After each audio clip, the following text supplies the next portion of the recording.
Good afternoon, Internet, and welcome to another amazing edition of Wednesday One Thing.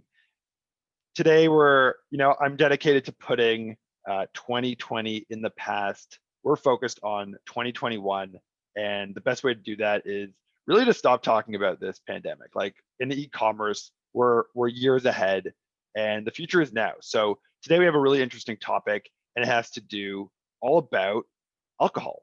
So I'm here with Hamza, and my first question for you, Hamza, is how well do you know the non-alcoholic space, like direct to consumer or otherwise for non-alcoholic drinks? Not very well at all, and can't say I'm a repeat customer there. Well, so the interesting thing here, and I know I just said we're in the future now, and we're not going to talk about 2020, but one thing I just want to point out, which is really interesting, like in the throes of the pandemic, right when everyone was locking down, we're going to do a numbers round here. Curious if you can guess how high non-alcoholic beer sales were up in May of 2020 compared to 2019. Well, I know the entire food and beverage space saw tremendous year-on-year growth, especially in Q2 of 2020. For non-alcoholic beverages or non-alcoholic beer, I'm just gonna say 100% year-over-year growth. Maybe I'm being too aggressive, but yeah, if that's the number, I wouldn't be surprised. Great. Well, we're going into 2021 with Hamza making terrible guesses, being a terrible consultant, and not getting numbers right. The non-alcoholic beer growth from May of 2020 was up 44% from the previous year, which is still That's a lot. Still impressive. Yeah, it's still impressive. And it's a category that I think, a lot of people gloss over. Like my only experience with non-alcoholic beer was when I was 17 in Montreal, and I thought I was being sneaky by being able to buy beer, but it actually was non-alcoholic beer. And the cashier looked at me so funny when I tried to check out with this big 24 case of beer. And they actually even said, like, are you sure you want to buy this? And I confidently said, yes, I'm sure. It was non-alcoholic.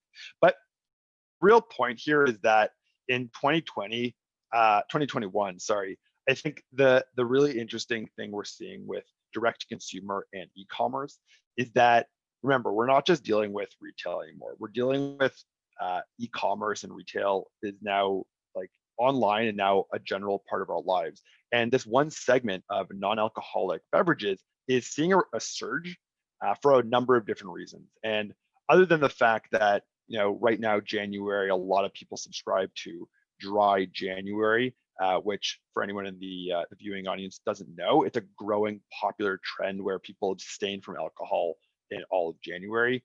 In the UK, for instance, they've seen millions of people now jump on this trend, even double from last year. And so I think with 2021, what we're seeing is that people are taking a much more introspective look and wanting to be more healthy. And so we saw last year, Mirror, Peloton, these were huge growth opportunities. But now other rituals where health is seeping into our lives, alcohol is one of those things that people are trying to cut out. So we have seen, like in the US, there's House. In the UK, there's Seed Lips, and even my brief stint in Australia, there was this company called Brunswick Aces, are really pioneering non-alcoholic beverages. I'm curious from your take, Hamza. First of all, do you see a lot of ritual-based e-commerce companies springing up? So this is anywhere between companies trying to get a part of your ritual, and also if you have any thoughts on how non-alcoholic beverages are shaping in people's minds and where the future might lie. Yeah, great point there, Maury. I think Dry January represents a really interesting time for most consumer brands, because it's like, how do you adapt to certain cultural moments that appear to be a little arbitrary? There's no reason why January should be dry and then say November shouldn't, or any other given month. But it's like, okay, cool. You're an alcohol beverage DTC brand. There's this new trend of Dry January where people are following trends and abstaining from alcohol. How do you adapt to it? And the adaptation has to come through product diversification, or it's going to come through ways to acquire customers in such a way that they are generating returns in December and in Feb, even though they might not be in January, and make up for the revenue that say, a DTC vodka brand would not be making in the month of Jan. I'm not too sure how big dry January is going to get. I cannot say that I have particularly thought about doing a dry January. I can't think of anyone else I know who is doing one. But look, at the end of the day, like, all trends start from somewhere. And this just goes, I mean, this isn't just about, alcohol in January. It's about trends across the board. We saw last year, for example, so many trends, so many things to care about, and to that made a difference to how consumer brands position themselves to their customers. I think January represents a very good example of that, and the challenges and the opportunities it poses to alcohol startups. Well, I have to push back on that because just in this article from Modern Retail, this year, the participants in dry January were 6.5 million compared to last year, which was 3.9 million. So the question here is, are people taking this more seriously? Like, why is it growing? If you listen to any podcast, like, all the hosts are saying, oh, dry January, this is the time. And of course, the reason people do dry January is because it's the start of the year. It's a New Year's resolution. And I can say, like, as I've gotten older, even I love drinking beer, I love drinking gin, but sometimes, like, 2 gins will put you on your butt. Even the next day, you'll feel completely bad. So I think now that people have been working from home for so long, they want to engage in this ritual of partaking in a drink, but with everything else that's going on with stress and maybe not getting a lot of physical activity, that one drink is putting them on their butts much faster. So dry January makes a lot of sense, and I'm actually very bullish on dry January. I think it's going to keep picking up, as we said, the trends in health and people caring. So what's really interesting with these alcohol or non-alcoholic companies is actually the way they're growing in the minds of their consumers. So as you mentioned, it's very important for people to sort of latch on to rituals in people's lives. And so one of the ways that these companies are doing it are setting up virtual events where people can try their non-alcoholic beverages, or setting up live streams for their communities.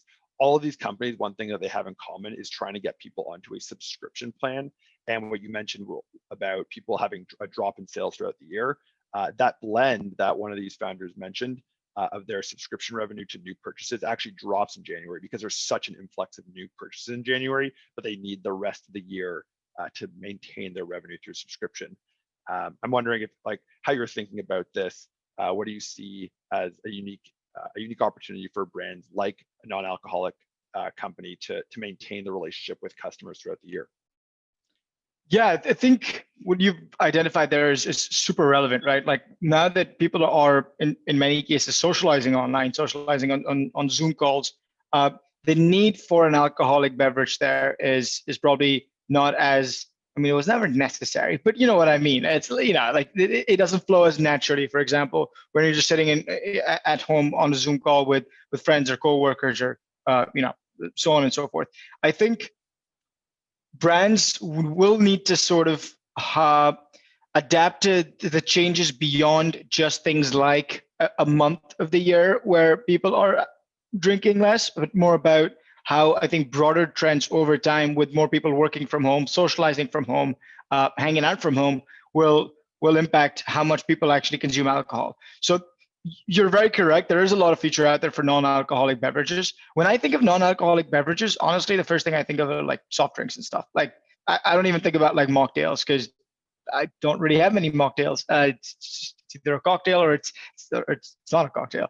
But I think that space grows so much more with every month that people spend at home. And again, those are just market trends that brands will adapt to, and that's how the consumer space grows. Awesome. Well, that's all we have for this Wednesday One Thing. I personally, it doesn't really appeal to me to have a non-alcoholic drink.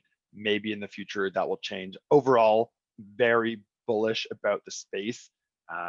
It's a very interesting innovation, and I think that in 2021, these brands are going to see huge lifts. And maybe one day I'll be along with them drinking an Aperol Spritz that's non-alcoholic. So talk to you guys next week. Please leave a comment if you have any opinions, and we'll see you soon. Cheers.